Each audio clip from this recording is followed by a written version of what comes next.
Nothing good vibes only. Yeah. See, we ain't with none of that hate. None of that time. We just have a good time. Yeah. We kick it like we supposed to kick it. We living, baby. If you hate, don't come around here. Don't come around. Good vibes only around here.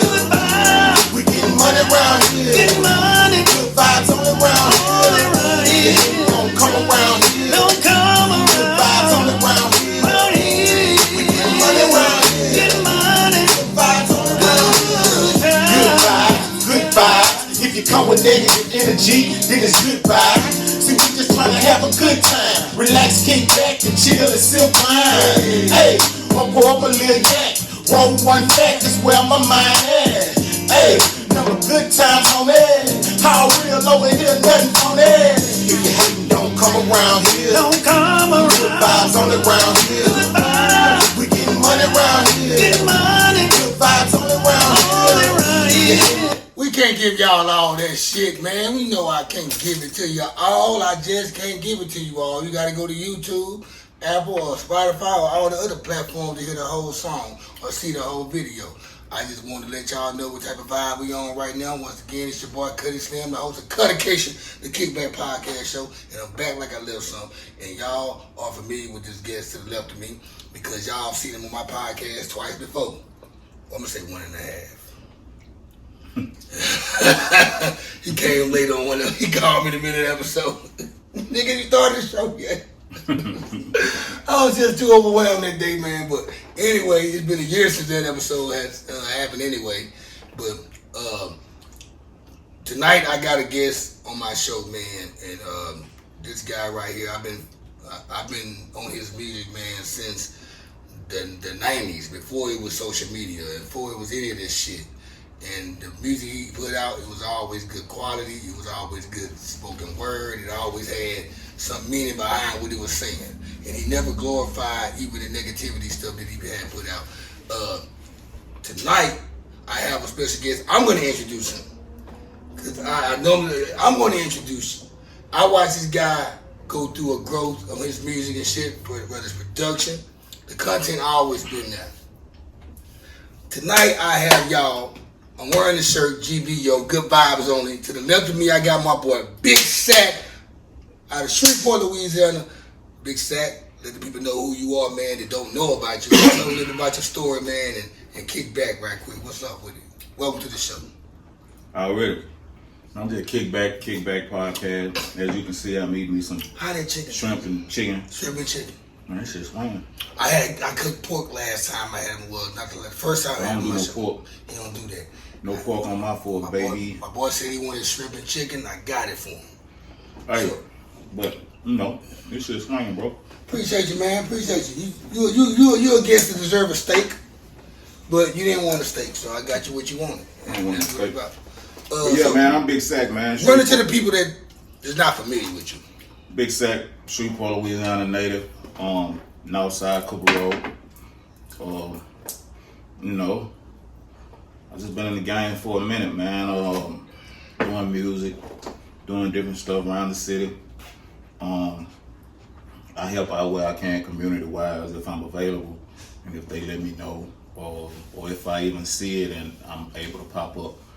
So, I mean, you know, I say I've been around for a minute, man. I got music out somewhere everywhere. Yeah.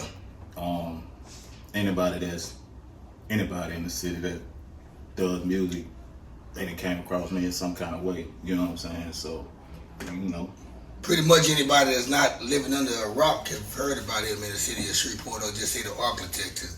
So, all right. Right now you got a good wave going on right now with the Good Vibes Only, and the single Good Vibes Only is what we just heard on before the show started.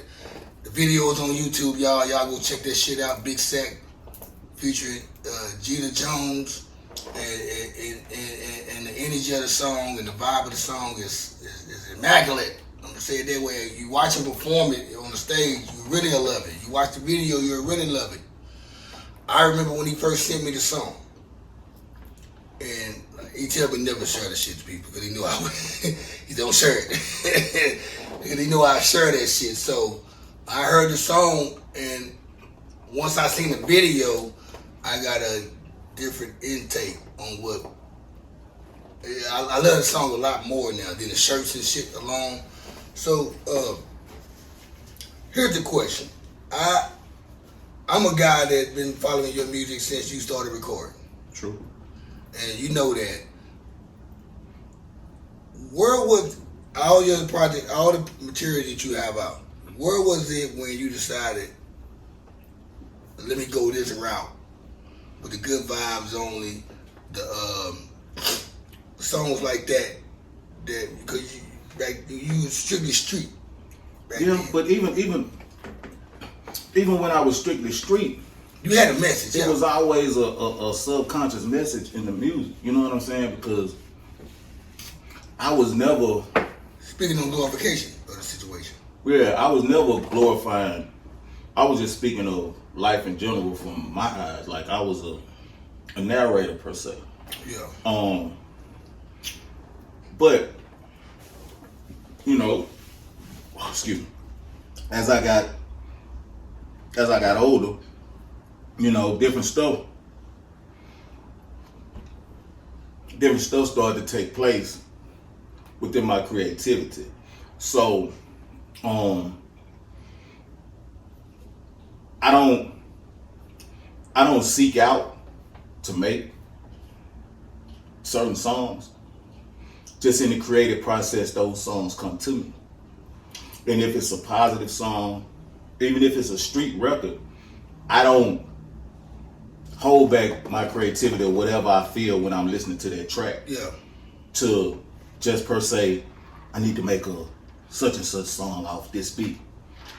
I don't do that. Whatever comes to me. Yeah, the spirit. The spirit. Whatever comes to me while I'm making these songs, that's how I put them out. You know what I'm saying? So that's just what I go with. So, even with the good vibes, you know what I'm saying? Like, my guy that produced it, Dre, he didn't know where I was going with it. Dre Ghostin. Yeah. Shout out to Dre Ghostin, man. Yeah, shout out to Dre Ghostin, man. And that's another thing, because I watched your sound grow as well, like even with the production part, the tracks that you choose now, it's on a different level. You don't have a Shreveport sound no more. And I used to get that. And back then you didn't have a Shreveport sound, you had a Cooper Road sound, but you could tell it was. I used to get, people used to tell me that I used to sound like I was from Cali. I can say that, but yo. You know, the way I carried myself and how I presented myself. You look more like an LA nigga. You like the Dodgers, the Raiders, and the Lakers. Yeah. And Cube's your favorite rapper. Yeah. Cube, a lot of we love Ice Cube. Yeah. So Cuban pimp. You know what I'm saying? So, yeah. See that's and I get a Key Bun B mixture when I hear you. See, I've been hearing that a lot too, but I guess just because of that's because of my love for UGK. It might be your I can filter in with both of them, and my wordplay. Like Big Chris sound more like Pimp C, you sound more like Big Bun B. Yeah, and see, my wordplay put you in the sense of a bun, but I was more drawn to UGK by Pimp. You know why I know that? Because when you stretch your vowels when you say shit on certain songs. Yeah, I had that southern draw. Coming down. Yeah. When you say stuff like that, it's going to be a bun. But that's just how I talk. Yep. You know what I'm saying? Like, even when I rap, that's just how I rap. You know what I'm saying? Like, I never tried to do it. It's just how it is. Yeah. Cause like, but I would never sit up and say that I wasn't influenced by it. You know what I'm saying? Because like me, like Southern Playlist and Cadillac Funky Music, and Illmatic and Operation Stackola. Those three albums right there influenced me. Yeah. And then as time went on, I started like Benny Siegel, the Truth album influenced me, and like that's why Yuck Mouth, Benny Siegel, and Nas, and Twista are like my favorite rappers, no matter what. Then Scarface. Yeah. People like, you don't got Jay-Z and Pac and Biggie up in there. No, I mean, everybody top five different. I ain't saying they whack, but it's a lot of motherfuckers that's tied at 6. Yeah, and see, that be the thing. Like, people want to debate you over your top 5. Like, you did something wrong when you said something wrong. Yeah, this is my top 5. This is my top 5. You know like, I know, like, have you listened to their catalog to contest my top 5? If you ain't heard if you didn't hear none of their catalog, you don't have the right to contest my top 5. See, your favorite top 5, I ain't heard all their catalog, so I probably have my own opinion on it. But you can't. There's no way that you heard all the Young Mouth albums. Young Mouth got too many projects, and I know how y'all feel about Nas. As soon as Tupac dissed on Nas, y'all didn't want to listen to him. That was the same thing with Jay. Okay. Exactly. Now Jay-Z and I got Corrupt. I got a bunch of niggas up there, man. There's Young Christian and Young Guns. It's a lot of I like Sebo. I mean, it's a lot of rappers that even MC8, like MC8 last album, the Blue Stamp shit. Yeah. That was a nice album. Niggas that I ain't heard MC8 in a long time. That's a nice album that came out last summer. What's the name of that CD? Blue Stamp Official. That's a label. The CD is called. Hold up, I got it right here. We got it right here. Cause you like know what? Book. Yo, you sent it to me. It's like a book. You sent it to me though. So we got Blue Wave and shit on the book. Yeah, it's like a book. So to go back to you though, when I first started seeing, he got another song called Thugs. He just dropped some new shit. Damn, I like this shit right here because that's why I love my laptop and my phone because when Sacc put this shit out, it's called Lessons. Lessons, yeah, got a book on the front. Yeah, that shit right there. Yeah, that shit right there was jail. Shot the lesson. All right, so go back to you, Big Sacc. By the way, y'all hit the subscribe button, hit the y'all share and comment, hit the like button, hit the dislike button. I like all the smoke. Fuck it, I don't care. When I started seeing your transition when you came out, stand up for your rights. With B King. Yeah, with B King. Yeah. And that's when I seen the transition from you going to what you were doing on Section G8, what was it called? Yeah, Section G. Yeah, that was the Section Gangster Associate. Yeah. That was the CD. That was something I put together for me and my niggas. You know what I'm saying? That was rapping with me. You and C-Mac CD. Me, C-Mac, Dre. We would bring in like Papa. Yeah. Whoever else fuck with us heavy. You know, that was the SGA, the Section Gangster Associate. I remember I had this shit because my mother was on with it. I know. And honestly and truly, that Section G shit, like, you have to go back and look at that era to know. But when motherfuckers first started just really putting out custom t-shirts and shit, we had that. Like SGA with the globe and the SGA across the top and the section where SGA in the middle and it had Section Gangster Associate.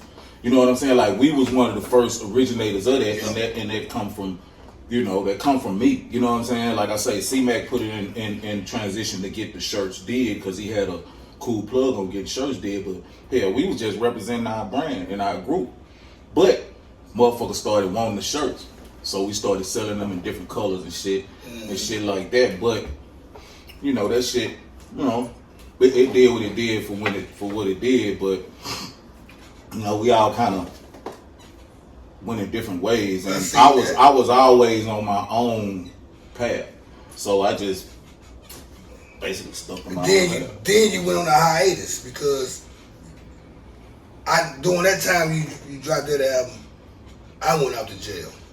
When I came back, it was 2 years later, I started hearing new shit. Yeah. But you fell out. You didn't fell off. You stopped being there. I guess you told me what it was. But when you came back though, it was a whole different vibe. And what I tell you every time, I say, man, your production, man, whoever you choose to do your beats, man, I've been waiting on that.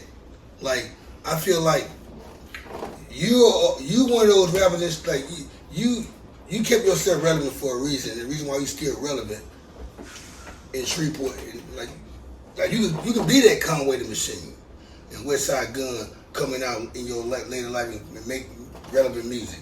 Mm-hmm.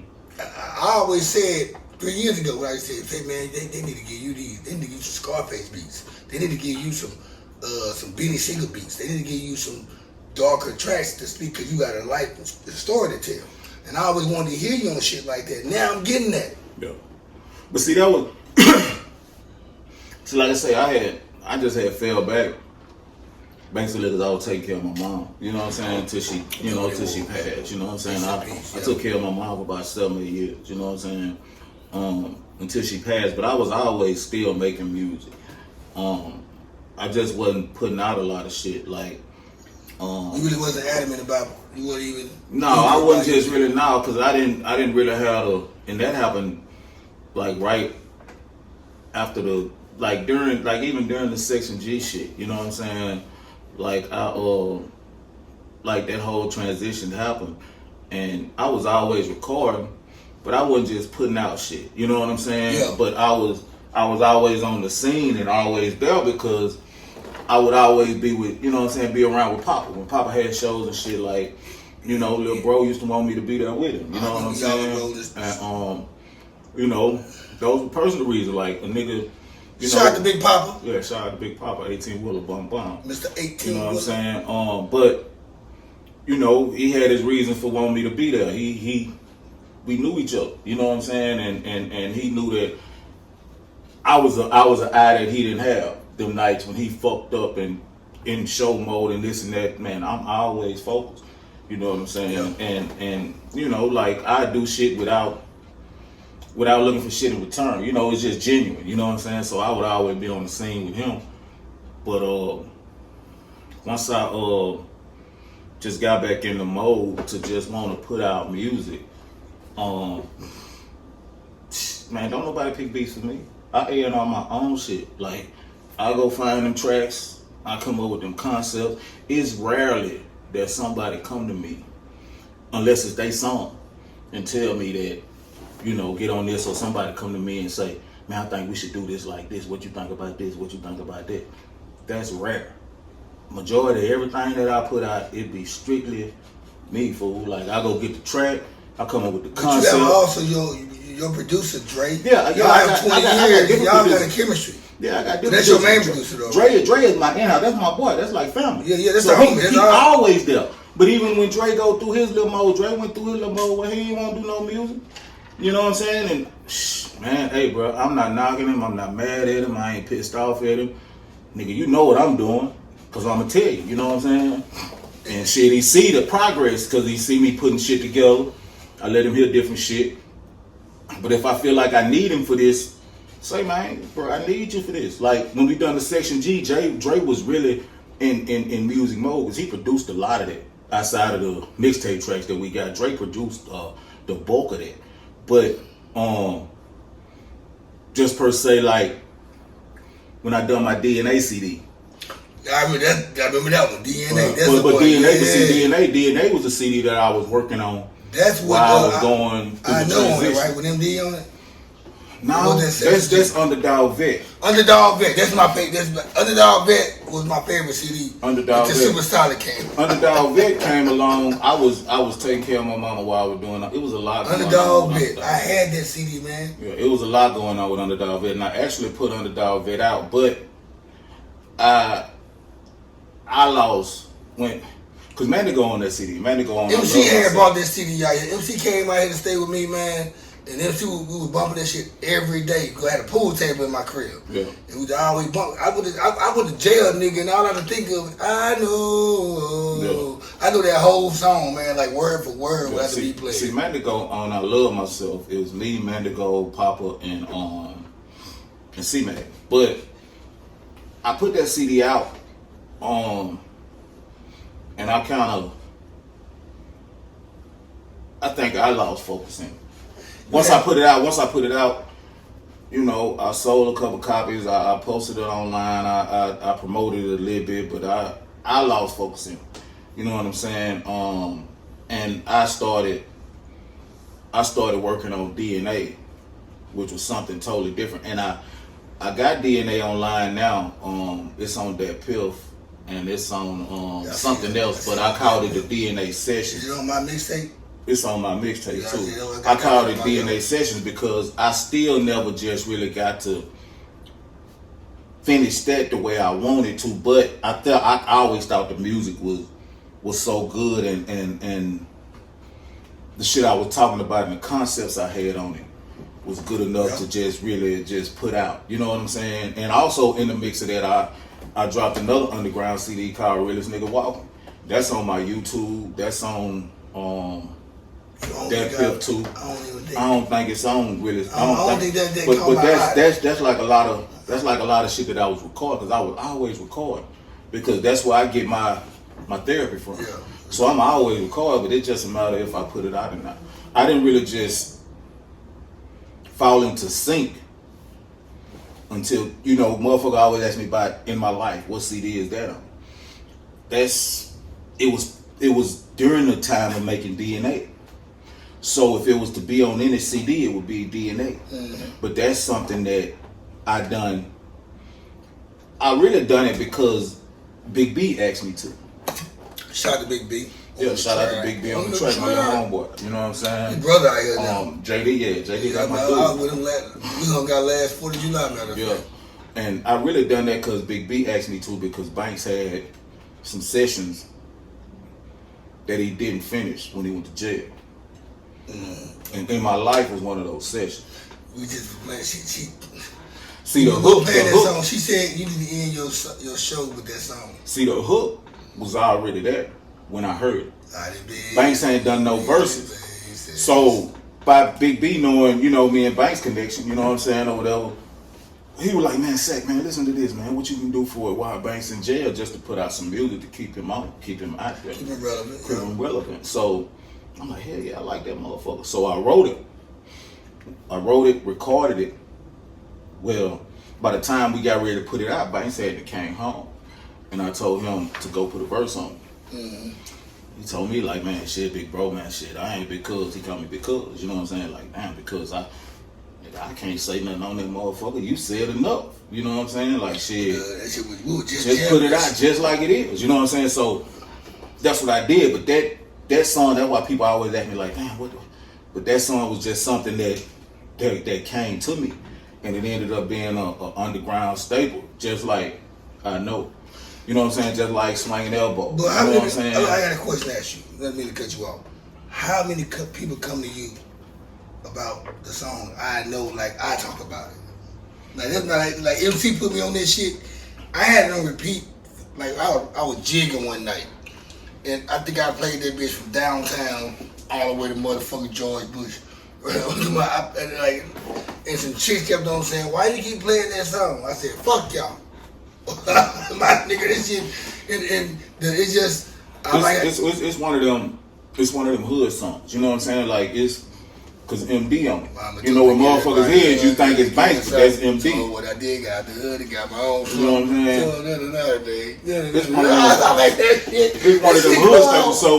So niggas in the hood love and Sacc fans, people that's diehard Sacc fans and been following me. They love it too, you know what I'm saying? So, I mean, you know, I catch people ask me about it all the time. So speaking of that right there, so your relevancy, the fact that you can take a break and you can come back in, what you think, because I know you don't know this answer, what you think what you think happened to keep you relevant to the Shreveport audience anyway? Because and I also want to know, it's two questions. Why haven't you collaborated with other than new, like Blue Benji and Kobe? You ever did think about hooking up with him? I mean, you know, R.I.P. to Kobe. But I didn't, my partner D from the West Side in Cedar Grove put me on the Kobe. He was Cocaine Kobe then. Yeah. But I didn't realize that Kobe was Polly's son. Polly's son. I just dropped the nigga. You know what I'm saying? I just dropped him off at his grandma's house. Yeah. I had the blue kid. Like, I didn't realize that. Polly them. I didn't realize that. I used to be around Polly them too a lot, but I didn't realize that until later on, when really around the time he changed his name to Blue Benji and Lil Man, and by the time Man was fucking with him, you know what I'm saying? Get the SOD Lil Man. So you know, once I realized who he was, and I thought he just remembered me from coming over there fucking with Polly or whatever, you know what I'm saying? Seeing me around them or whatever. You know, Polly, Tracy, and they used to be up in the car. We used to be. But I think he actually was you know, he familiar with knowing that I rap. But I didn't know that was her son until later on. Yeah. You know what I'm saying? Shout out to the sister, shout out to the Wire family, man. Them my people right there, man. When I did that shit about Bebe, man, about Bebe stealing the song, and that shit went viral though. You know, and them niggas might not never fuck with me again because of that video. I went live on Facebook about him stealing that song. It sounded just like Blue Beans and shit. It's up there, shit. I played it. And people, you gotta understand, people like, what made you do that? I said, you gotta understand, I got 20 people inboxing me, asking me to speak on this shit. I just got tired and said, I went to Instagram and I seen the shit and said, I went live. That bitch had like 9,000 views right now. I know Bebe seen it. Nothing against Bebe. Shout to you, Bebe. But I had to speak on the observation, and people wanted to know what's going on too. So, and I did what I did. Even and on that live right there, everybody intervened. Papa, Big Booba Dean, Sam brother, my boy Deuce Washington. Yeah, Deuce. Yeah. He came on that bitch. Everybody was on there talking. Everybody felt where I came from. It's like, damn, I ain't. And that's when I started getting a bunch of calls from these other platforms that want to interview me. They you going there, baby? I ain't going there, baby. I'm just speaking through observations. Yeah. You know, but those are a whole different things. So this what you said something before we got to what we said. The fact that you're irrelevant. So look, SOD, look, man. Shot the Roach, the nigga Roach, man. No, I know what you were saying. You was asking me why had I ever thought about collabing with any of them young, because I know these young guys know about you. It's man, I salute all of them. All of them that's making music. You know what I'm saying? And I don't have no problem with doing songs without any of them.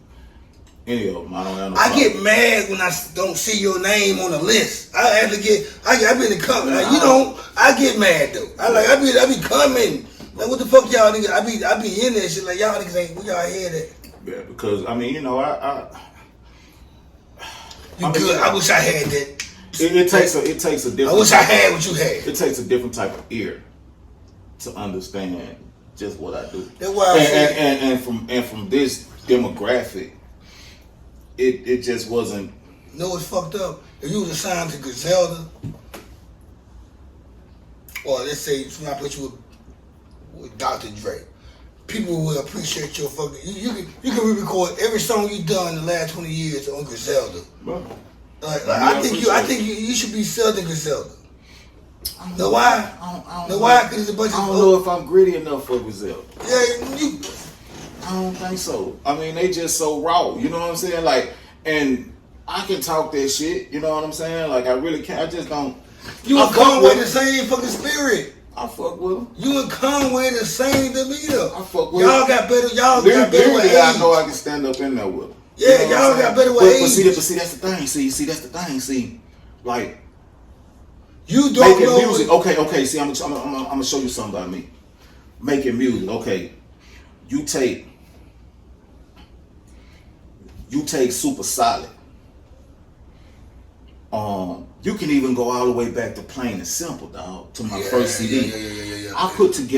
When I put together a CD, I am totally hands-on. So I put together, I hear music a different way. I know you do. I hear music the way Cube and them used to do it. I hear music the way Face and them used to do it. I hear music like projects like albums. They be full projects from top to bottom. And you grade them. Like you got 13 songs and 7 of them jam, that's a go. Yeah, you know what I'm saying? So I put projects together from top to bottom. Okay. Hardly, like, I don't just take for instance Griselda. They are a group of different MCs. So you have that back and forth competition. It's rarely that I ever have to just sit there and just show a nigga that I can really rap. I think you'd be a down south Griselda, man. You see what I'm saying? It's rarely that I'm in the song my boy D Hope did, the Shreveport Hood Awards. D Hope? Yeah, the Shreveport Hood Award where he had all of us on there. Me, Papa, Billy Broadway. And how long ago was this? E-Dub. It's not too long ago, but that clip that I got with me rapping off the old Juvenile beat, that's where I was able to just show raw lyricism. Because when I'm putting together an album, putting together a project, Jay, I'm thinking it's songs. I'm writing real songs. Sometimes I'm thinking it's more subject in it. You know what I'm saying? When you sit there and you got a cipher with a nigga or you back and forth with a nigga, that's just like, say for instance, the song Super Solid on my CD, me and Pop. Played that shit today, yo, that shit was played. We spitting on that bitch.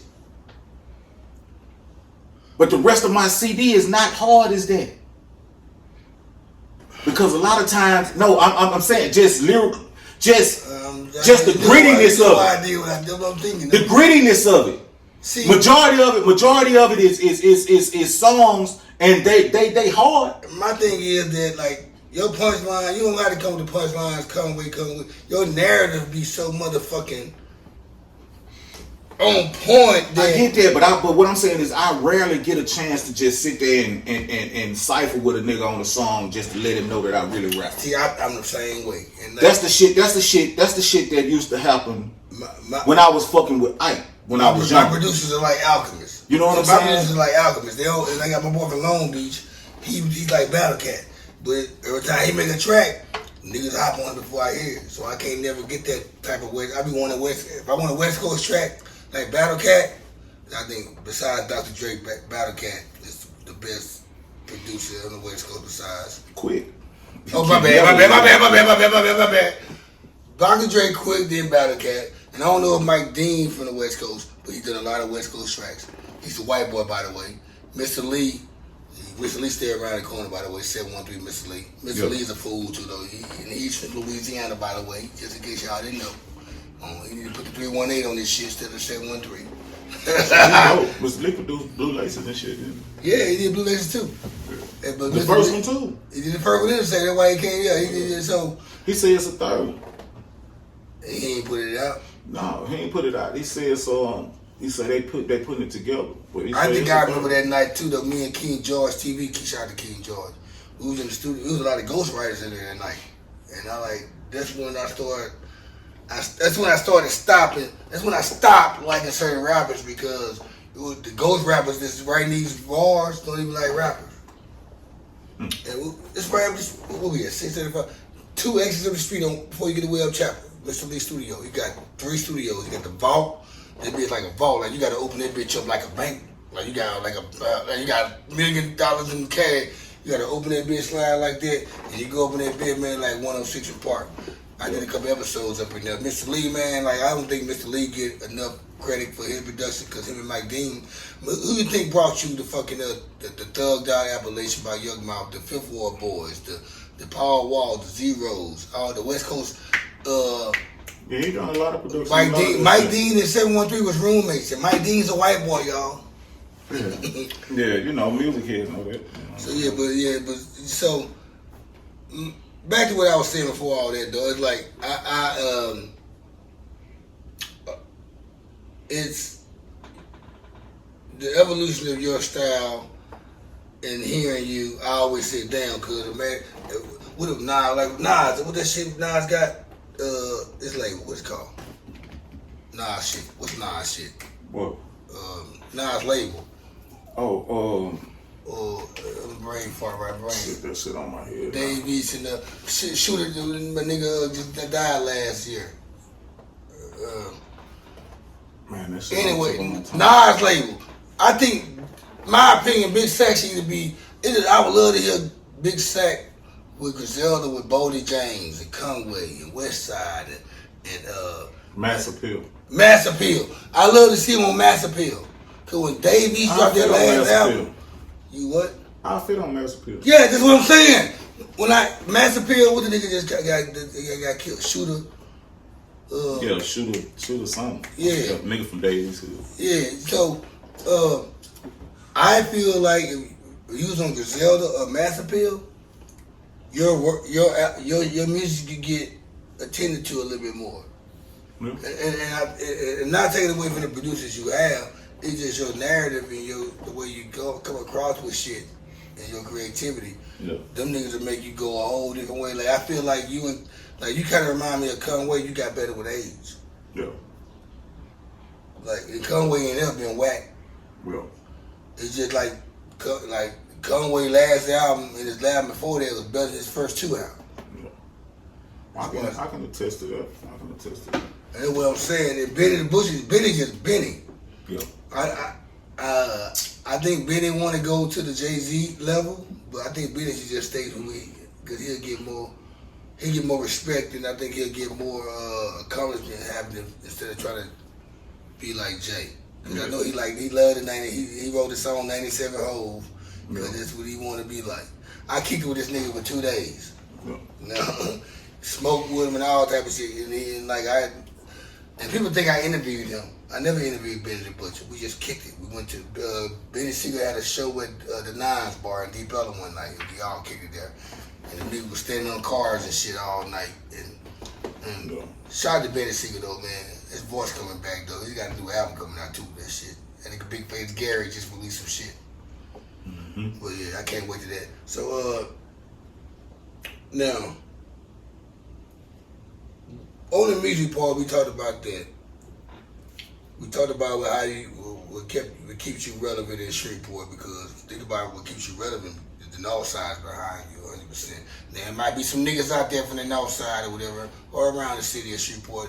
They probably be hating on him, but man, you know what? His music doesn't sound like Shreveport, and that's why y'all hate him. You know what basically keeps me relevant is the platforms, because nowadays, I mean, you know, music, like I always tell, music is my therapy. So, you know, like even from people from the city, from my class of rappers or before me, they be like, damn, nigga, you still dropping shit. I mean, you know, it's my therapy. So, I mean, you know, you might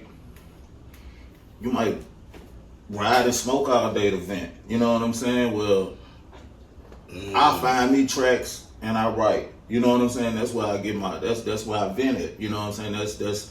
That's my solace. You know what I'm saying? That eases me. So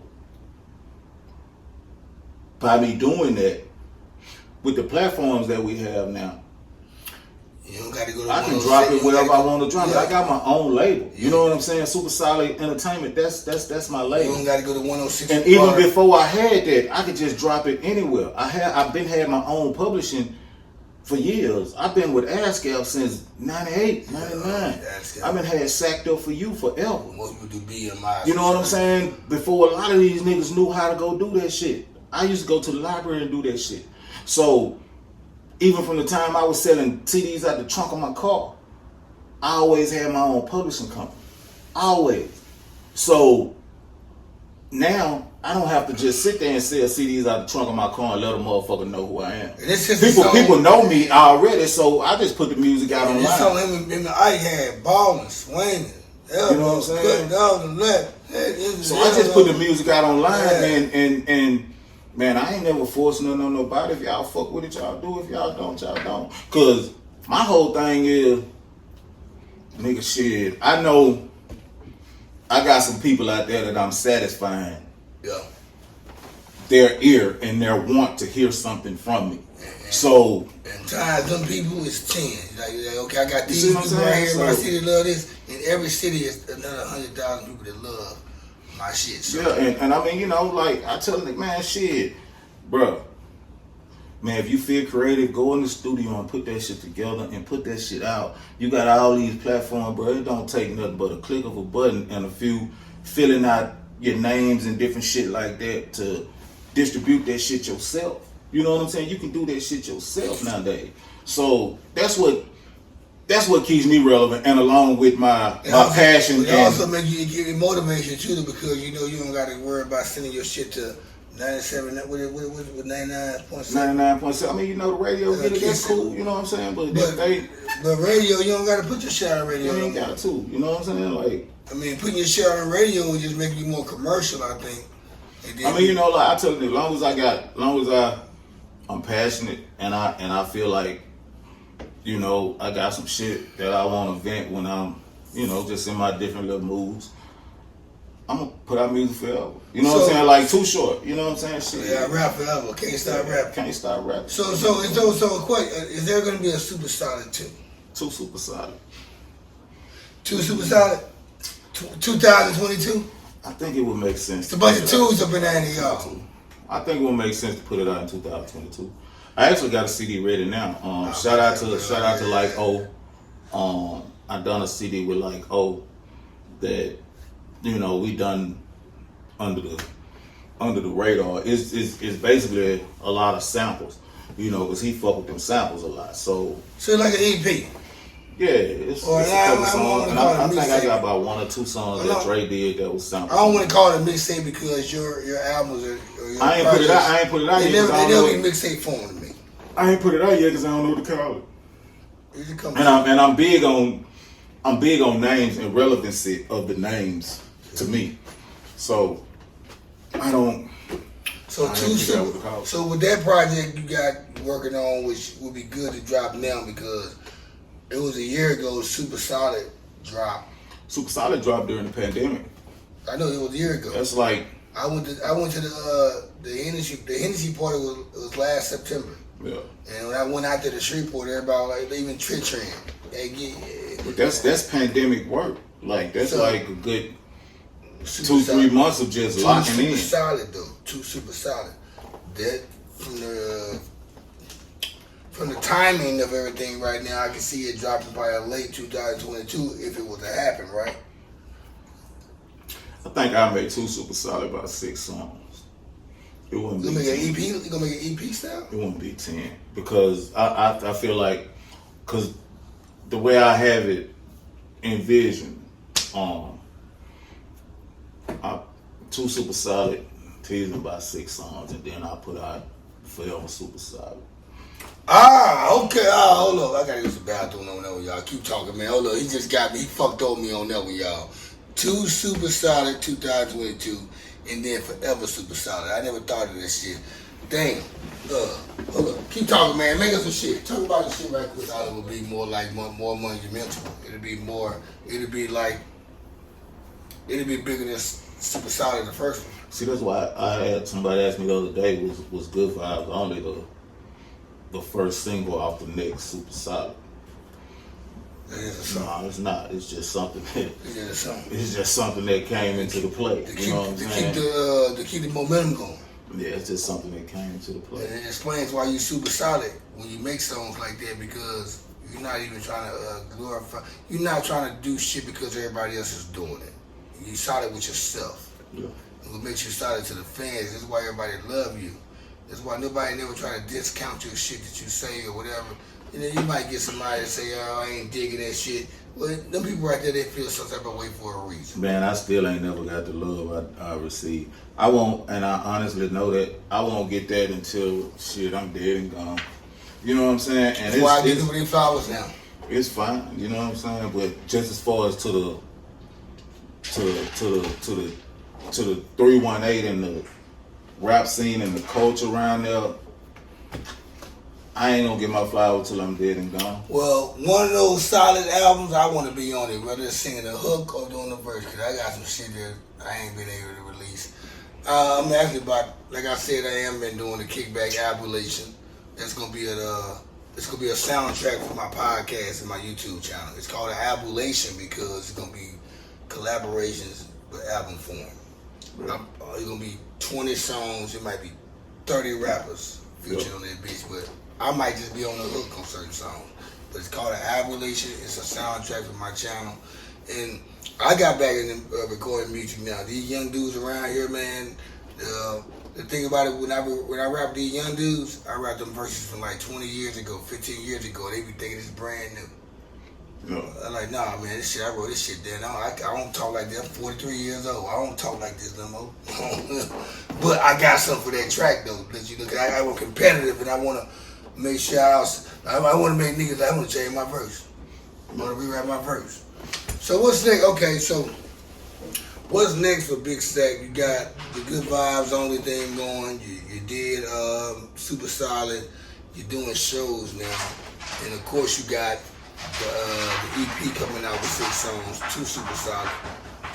But before you get to Super Solid, Forever Super Solid, there are some things that community-wise, I see you deep into the community, and fuck with Breeka and Peoples and all them like that. I love that part. See, that's that part of one of the reasons why I dig your style and what your movement too is because you out there passing out water bottles and shit like that to the community with Breeka and Carla Collins and all. It'd be a lot of different shit I do. I don't speak on it. You know what I'm I saying? know that. That's what I'm saying. It'd be a lot of different shit I do. It'd be a lot of insight that I give, but I don't never, you know what I'm saying? I don't speak on a lot of shit.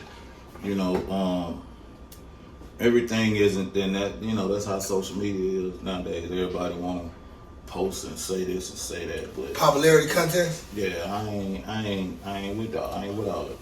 You know what I'm saying? I do a lot of different shit.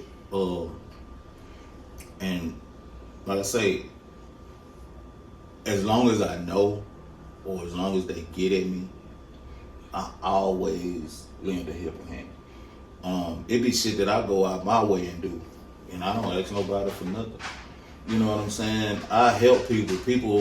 People have called me financially and shit. Nigga, I ain't the richest motherfucker. But you got a rich mind. And I give, and nigga, hardly ever do I ever hound a motherfucker about receiving anything in return. You know what I'm saying? Like, it's just... You do it, you want to be, I did it because I do it for anybody. Yeah. Not because it's you, nigga. I would do this for anybody. Yeah, but I mean, you know, because you know, the energy you give is the energy you reciprocate. Yep. You know what I'm saying? Yeah. I always try to show love because it's envious when you hate. You know what I'm saying? And that's not no good energy to have on you. You know what I'm saying? So, you know, I feel like people, like, even with me sitting back and taking care of my mom all of years, people always sit there and say, well, you know, you're going to get your blessings. You know what I'm saying? Like, well, who's to say that, nigga, I've been shot 9 times. I damn near died. Who's to say that wasn't my blessing? Who's to say that wasn't my blessing right there, just to keep me here and to continue to do different things and help people that come to me and won't need and or to extend my helping hand or something. Who's to say that ain't my blessing? When you got shot, did it change your whole perspective about shit, or did you get it? It let me. Me being shot, it showed me that homeboy shit don't mean a whole lot. You know what I'm saying? That homeboy shit don't mean a whole lot. Yeah. You know what I'm saying? It showed me that you can't expect anything from nobody. You can't expect for a person to be a certain type of way. You know what I'm saying? My expectations for people change. The way I view shit change. It just mentally it made me more focused on not per se my surroundings, because that was what got it. It made me more focused on people. You know what I'm saying? Thought about writing a book lately? You ain't got to that part yet? I ain't got to that. And like, yeah, it's gonna get there. I see you gonna write. I can see you 3 years from now saying you're gonna write a fucking book. I'm got And that. you already been writing it. It's in your song. It's in my music. That's the book. It's in my music. Man, you go back from plain and simple to super solid, and I tell you my whole life story. You can honestly feel and see the transition as to where I'm at in life. Yeah, that's what I was trying to get to. I seen and felt it. You know that's what I'm why saying?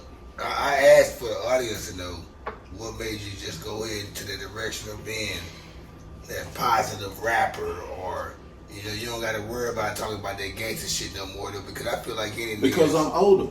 Okay, what would I look like? Talking about some gangster shit. I mean, I'ma still talk about it. But you gotta. It's a certain way you narrate. But it's a lot. What I consider to be gangster now isn't what I consider to be gangster when I was young. You know what I'm saying? Taking care of your business, taking care of your kids, taking care of your family, your household. That's gangster. Looking out for your homeboy, telling the nigga that he right, or you're telling him that he wrong. Killing the motherfucking baby. You know what I'm saying? It's not gangster to me. You know, putting the motherfucker in their place when you know they wrong, whether they like it or not. That's gangster. That's gangster. Not being a yes man. You know what I'm saying? Not being a yes man, not being a deadbeat dad, parent, period, mom or whatever. Just handling your business. That's gangster. Because people gonna judge you based off that anyway. When you get to people not gonna judge the person how people looked at you when you was 18 and 25, and is way different than how they look at you between 38 and 50. Yeah.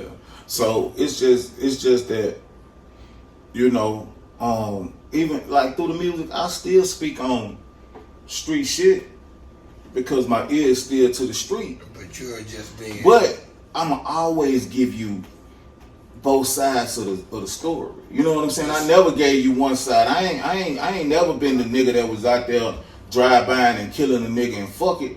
If I said that shit in the song, you guarantee you the next verse or the next song, you gonna hear about a nigga carrying his ass to jail. The circumstances of the situation. You know what I'm saying? Okay, this is what happens when you do shit like this. Yeah. And if you, I'm making this song that way you won't react this way. Because I tell them motherfucker like, okay, you take from some good vibes on it, alright.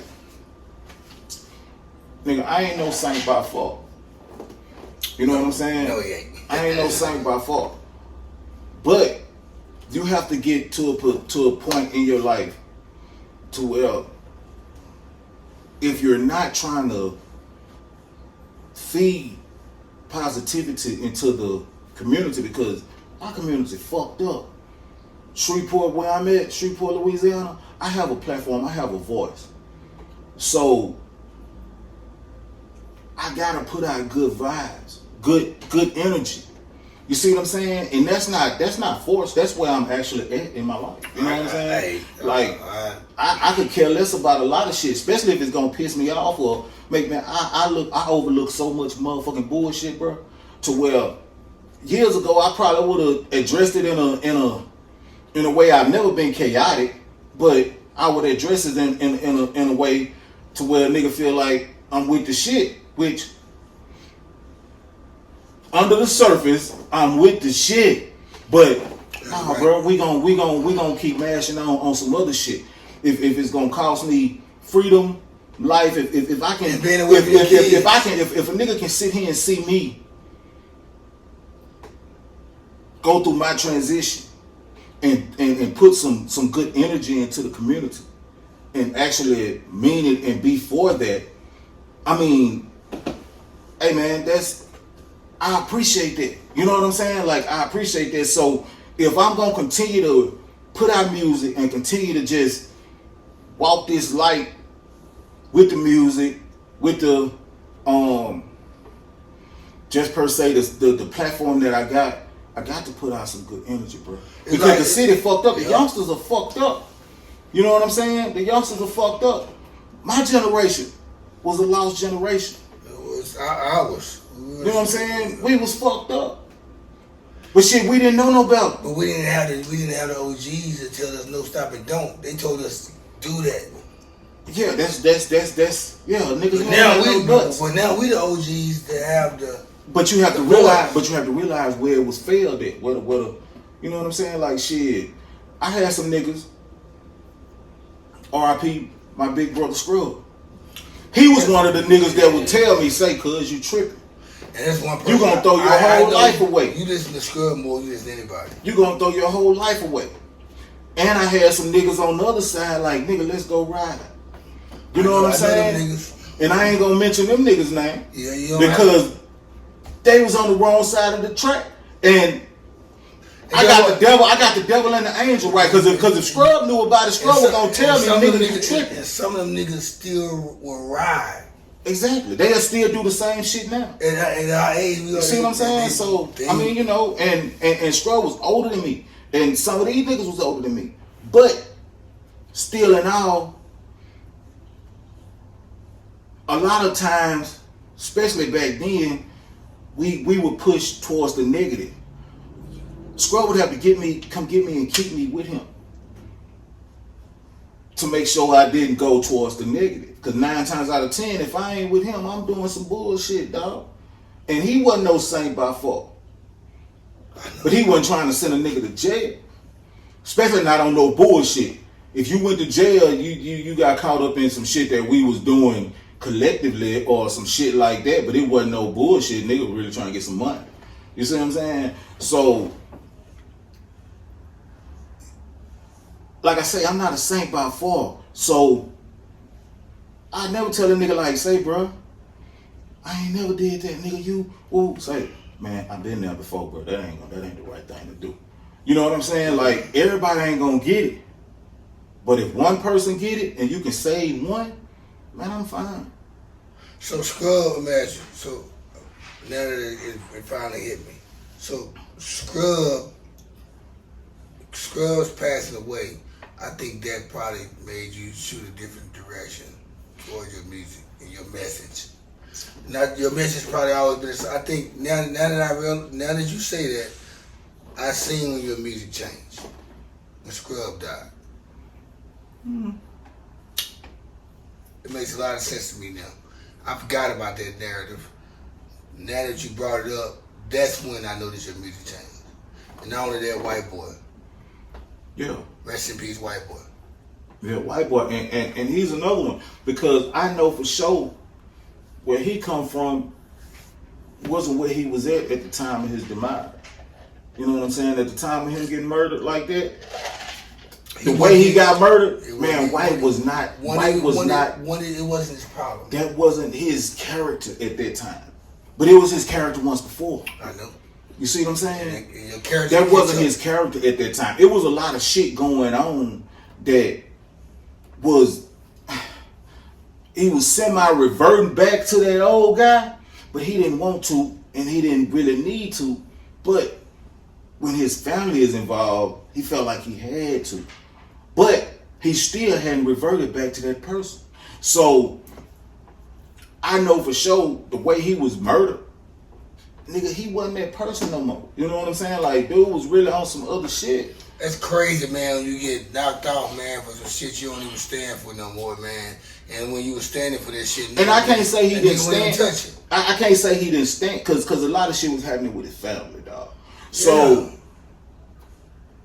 mentally, man, y'all taking me back.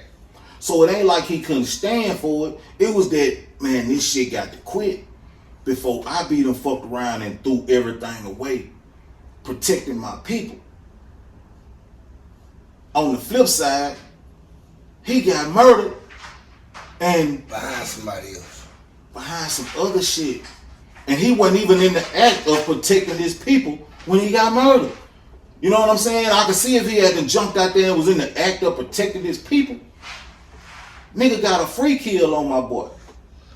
You see what I'm saying? Man, I watched this shit, man, progress, man, from before the killing. I watched this shit, man. Watched the comments. It was just, it's crazy, man, how. So, you know, like I say, bro, it different shit like that, man. You know, different motherfuckers I've been around. And, you know, motherfuckers that raised me and instilled a lot of, you know, qualities, good and bad, in me to where, like, man, if I can't project no type of positive energy, then I have no purpose. You understand? Like, you know, you get to a point in life to where you gotta understand and know your purpose. Like, I'm still here for a reason. You know what I'm saying? Like, I done been shot 9 times. I could have been dead. I done avoided prison. You know what I'm saying? You didn't make it to your age you are now for no reason. For no reason. You know what I'm saying? Like, I didn't. And like I say, if I was to walk out that motherfucking door right there and a nigga take me out, at least I know my last goal and drive was to project some positive energy into my city, man. And when people know you ass will be solid and super at the same time. And I always remain solid. Like my legacy and my name is no smut, it's no bullshit on the period. And a motherfucker would know me for being exactly what I say, super solid. You know what I'm saying? Like, motherfucker will know that. So he's not gonna get shot walking out this building right here, y'all. There's no way nobody can. It's not gonna happen. even not getting shot, even if I go out there and have a wreck, anything. You know what I'm saying? Yeah. So,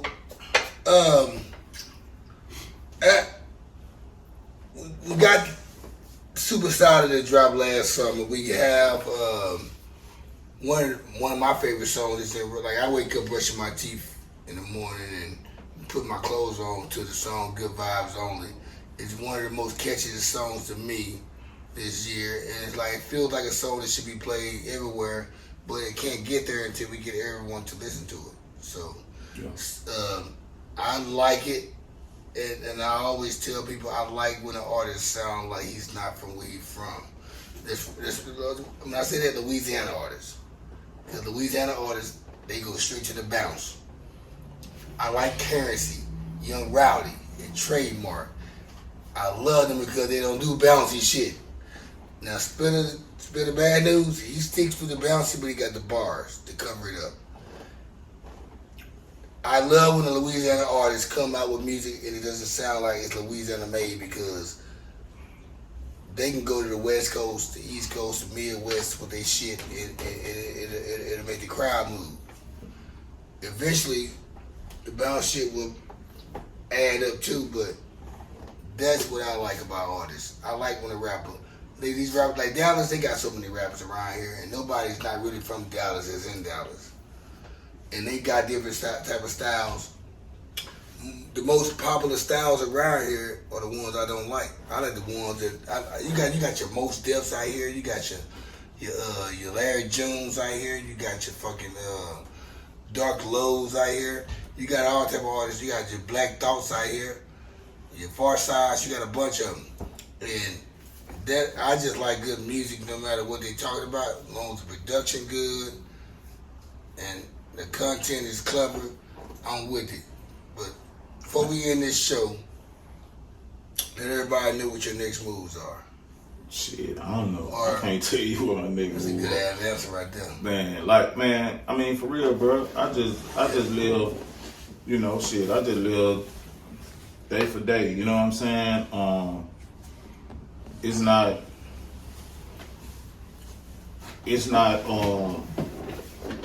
just for my daily moves. I mean, I plan. I do shit in accordance to what I feel and what I see, the vision I see. But man, before I had mentioned Super Solid 2 to you, did you already add it in your mind? Yeah, you did. My bad, because I said, say man, I want to be on that shit. Cause that shit be pre-planned. It's just like Ice Cube. You know what I'm saying? When Cube had, I don't know if you ever heard the story, but Sir Jinx told the story, like, Cube had American Most Wanted playing, he had Killer Will playing, he had Death Certificate playing, and he had Lethal Injection. While he was with NWA. He had Lethal Injection playing. Wow. He had his whole 4 solo albums planned out. What's your favorite? In between that, he slid in Predator. Because of what happened with the, you know what I'm saying? Because of what was going on in LA. What's your favorite Cube album? My favorite Cube album always is America's Most Wanted. That and Predator are my favorite too. Predator don't sound like now another album he ever put out. But I think he was doing Predator. He wasn't dealing with Chuck D. Them. Predator was post-ride. Death Certificate predicted the rise. Predator was post-ride. And see, I like when see that he knows this. You see what I'm saying? That's how you know Cube is your favorite rapper, man. So I mean, but yeah, like I had like Super Solid, 2 Super Solid, and Forever Super Solid. They were already. You kind of remind me of like I hate when like people don't bring up Ice Cube and top whatever, and it's crazy because you rather hear him off face.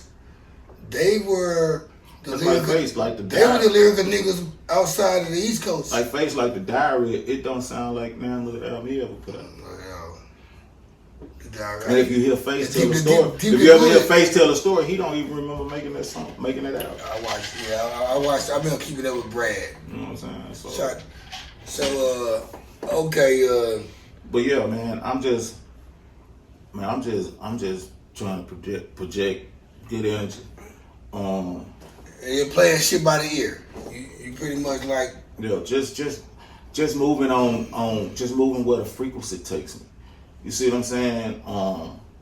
You have to change your frequency to better yourself. Mm-hmm. You know what I'm saying? If you steady moving on that same negative frequency, getting the same results, you don't continue to get the same results. You know what I'm saying? So I'm just moving where the frequency takes me, and I'm in a whole different space mentally where I'm in life. So I don't see nothing but good things. You know what I'm saying?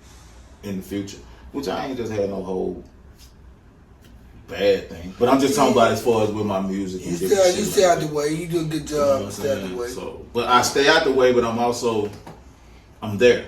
Yeah.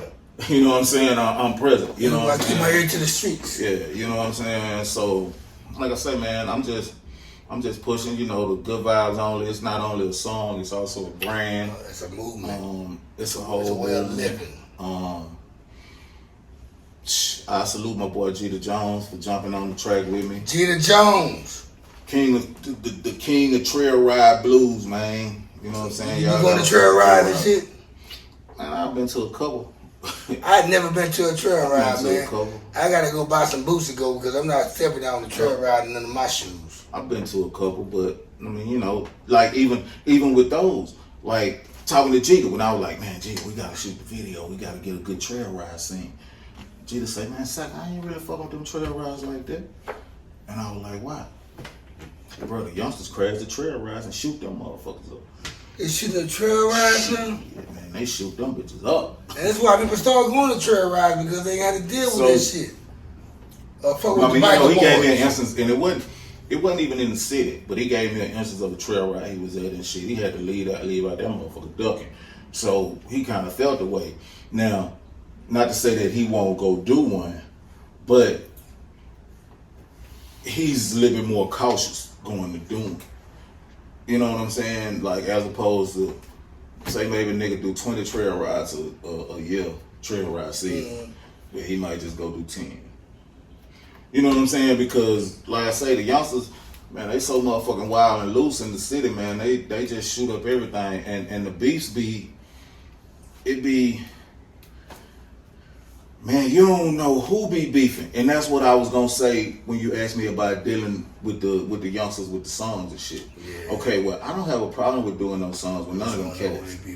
But, okay, if I do a song with Whoop de Whoop, and yada yada find out, He gonna think I'm down with Whoop de Whoop. He gonna call you an op.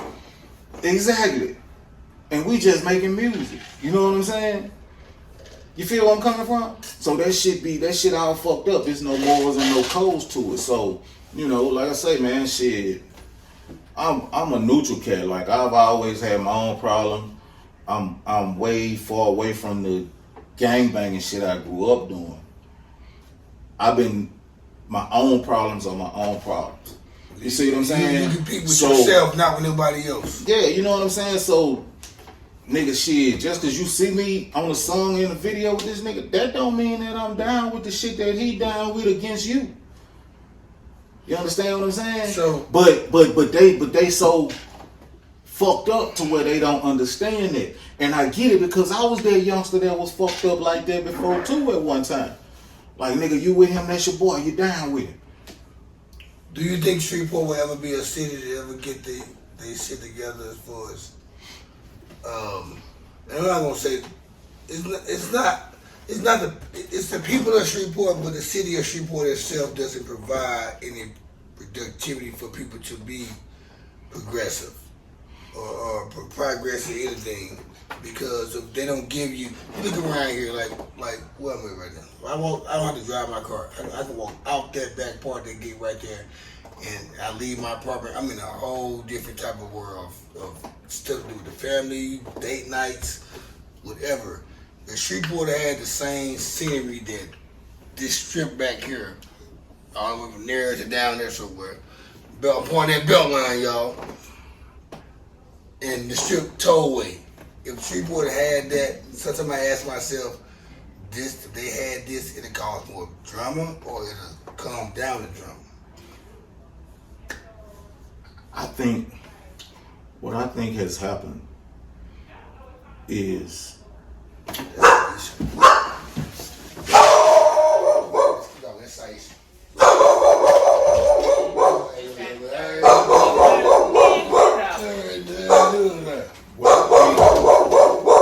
Oh, I smell the food. what I think has happened is there's a lot of people that's Because a lot of people are really like scared.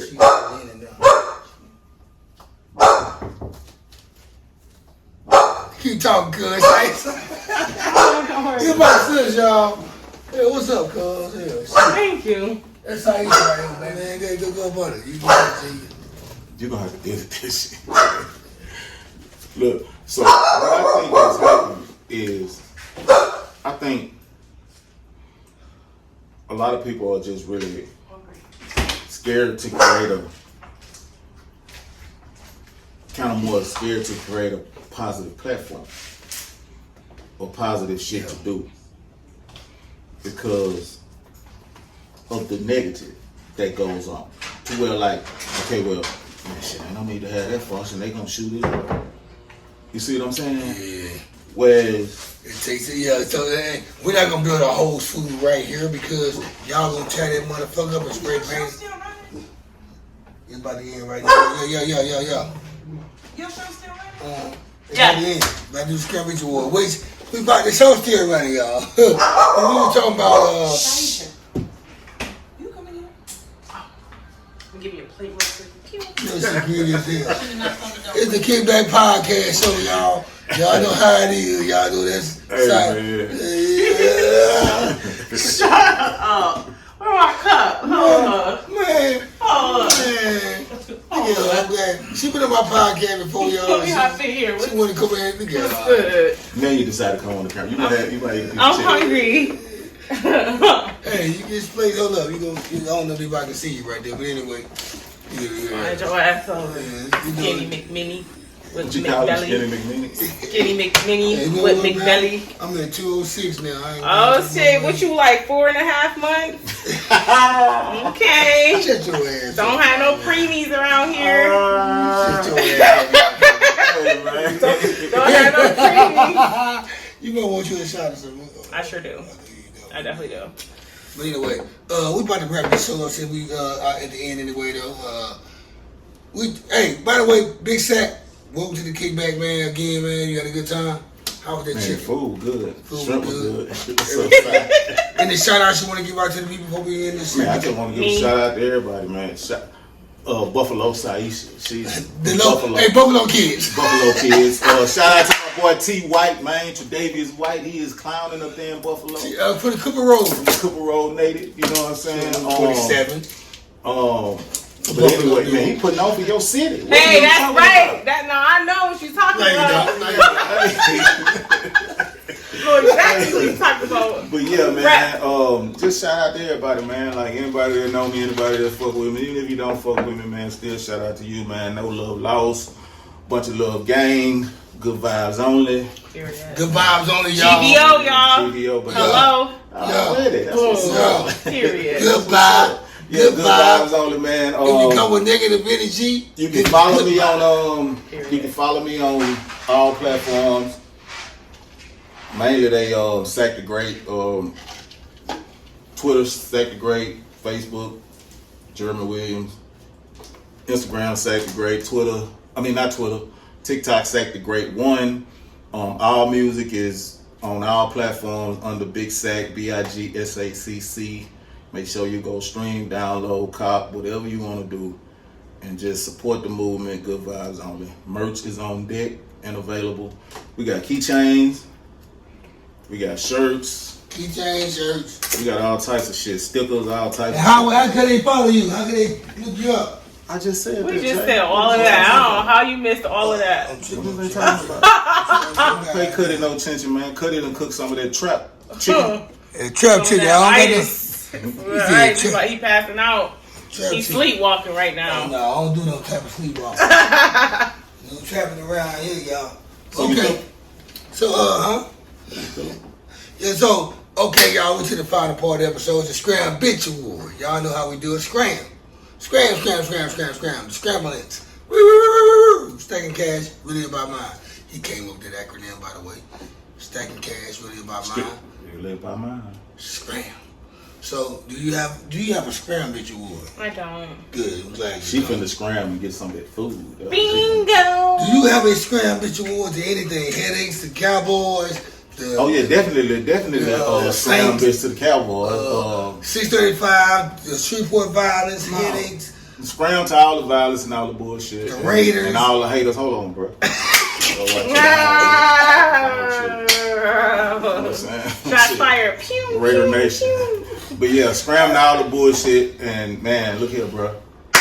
Everybody, just good vibes, baby. That's Good it. vibes only, y'all. And guess what? This shirt has me feeling so good and great.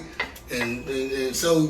And whenever you see Puncho the Pounder, just know them good vibes, baby. Shout out to Puncho the Pounder, y'all. I have no scrams.